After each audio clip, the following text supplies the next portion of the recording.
шамаңыз жетіп тұрып бойдақ болып жүру күнә. Біліп алыңыз, шамаңыз жетіп бойдақ болып жүру күнә. Ғалымдарда талас бар, әрине. Бойдақ болып өткен ғалымдар да бар. Бірақ олар өздеріне мен Алланың алдында жауап бере алам деп үлкен нәрсені айтқан. Бірақ пайғамбарымыз саллаллаху алейхи вассаламның хадисіне орай, пайғамбарымыз саллаллаху алейхи вассалам айтады: кім де кім үйленуге күші жетсе үйленсін деген сөзі бар. Бұл фарз бұйрық емес, бірақ пайғамбарымыз сүннет. Тағы бір сөзі бар пайғамбарымыздың: неке менің сүннетім, кім де кім менің сүннетімнен теріс бұрылса менен емес деген сөз бар. Молдекеңдердің ең әдемі оқылатын дұғасы ғой, неке қиылғанда оқылады.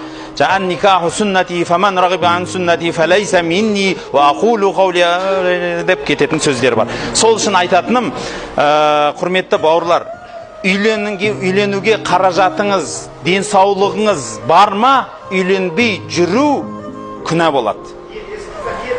Оған әрекет қылу